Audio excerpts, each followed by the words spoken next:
കോൺഗ്രസ് ഭരിക്കുന്ന ഇരിഞ്ഞാലക്കുട ടൗൺ ബാങ്കിലെ വൻ തട്ടിപ്പുകളുടെ വിവരങ്ങൾ പുറത്തുവരികയാണ്. ഇരിഞ്ഞാലക്കുട ITU ബാങ്കിൽ 2025-26 സാമ്പത്തിക വർഷത്തിൽ 49 കോടി രൂപ നഷ്ടമെന്ന ഓഡിറ്റ് റിപ്പോർട്ട്. ചട്ടങ്ങളും നിയമങ്ങളും കാറ്റിൽ പറത്തി തോന്നും പോലെ വായ്പകൾ നൽകി. ചില വായ്പകളുടെ ഈടായി യഥാർത്ഥ പ്രമാണം ബാങ്കിൽ ഇല്ലെന്നും റിപ്പോർട്ടിലുണ്ട്. വിവരങ്ങൾ സാരംഗ് നൽകും. സാരംഗെ, വലിയ തട്ടിപ്പിന്റെ വിവരങ്ങളാണ് പുറത്തേക്ക് വരുന്നത്. എന്താണ് പങ്കുവയ്ക്കാനുള്ളത്?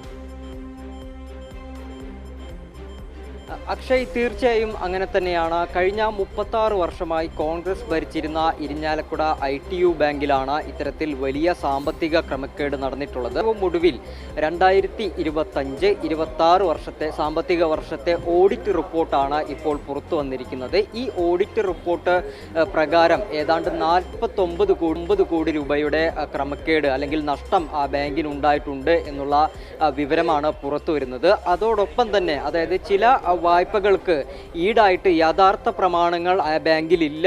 പകരം ആ യഥാർത്ഥ പ്രമാണങ്ങൾ ഉള്ളത് വായ്പക്കാരൻ്റെ കയ്യിലാണ് എന്നുള്ള ഒരു ഗുരുതരമായിട്ടുള്ള വെളിപ്പെടുത്തൽ കൂടി അല്ലെങ്കിൽ കണ്ടെത്തൽ കൂടി ഈ ഓഡിറ്റ് റിപ്പോർട്ടിലൂടെ പുറത്തു വരുന്നുണ്ട്. നമുക്കറിയാം, കഴിഞ്ഞ 36 വർഷമായിട്ട് ഇത്തരത്തിൽ നിയമങ്ങളും ചട്ടങ്ങളും കാറ്റിൽ പറത്തിക്കൊണ്ട് അനധികൃതമായി അല്ലെങ്കിൽ തോന്നും പടി ഈ വായ്പകൾ നൽകിയതിൻ്റെ അടിസ്ഥാനത്തിലാണ് ബാങ്കിൽ വലിയ നഷ്ടങ്ങൾ സംഭവിച്ചത്. സാമ്പത്തിക ക്രമക്കേട് നടന്നത്, കോടികളുടെ നഷ്ടങ്ങൾ സംഭവിച്ചു.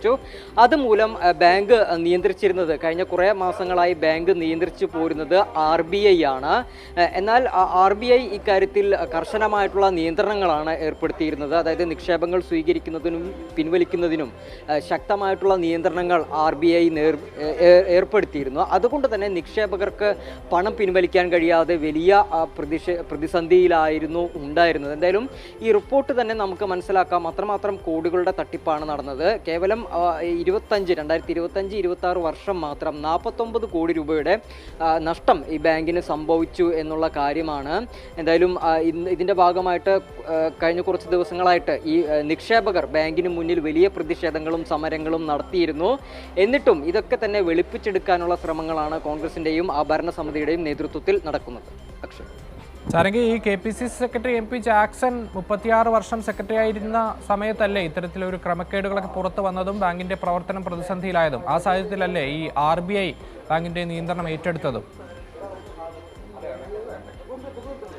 തീർച്ചയായും അക്ഷയ്, നിലവിലെ ഇരിഞ്ഞാലക്കുട നഗരസഭാ ചെയർപേഴ്സണും KPCC സെക്രട്ടറിയുമായിട്ടുള്ള MP ജാക്സൺ കഴിഞ്ഞ 36 വർഷമായിട്ട് ആ ബാങ്കിലെ ചെയർപേഴ്സൺ ആയിരുന്നു. ആ കാലയളവിലാണ് ഇത്തരത്തിൽ ബാങ്കിൽ ഈ സാമ്പത്തിക ക്രമക്കേട് നടന്നത്. എന്തായാലും ഇതുമായി ബന്ധപ്പെട്ട് കോൺഗ്രസ് പറയുന്നത് ഇനി കോൺഗ്രസിന് അല്ലെങ്കിൽ ആ ഭരണ നേതൃത്വത്തിന് ഇനി ഈ വിഷയത്തിൽ ഒന്നും ഇടപെടാനില്ല എന്നുള്ളതാണ്. എന്തായാലും കൈയൊഴിയുന്ന രീതിയാണ് അല്ലെങ്കിൽ സമീപനമാണ് കോൺഗ്രസ് ഈ കാര്യത്തിൽ സ്വീകരിച്ചു പോരുന്നത്. അതുകൊണ്ട് തന്നെ നിക്ഷേപകർ കടുത്ത പ്രതിസന്ധിയിലാണ്, പ്രതിഷേധത്തിലാണ്. അവർ വലിയ പ്രതിഷേധം തന്നെയാണ് ഇതിനോടകം രേഖപ്പെടുത്തിക്കൊണ്ടിരിക്കുന്നത്.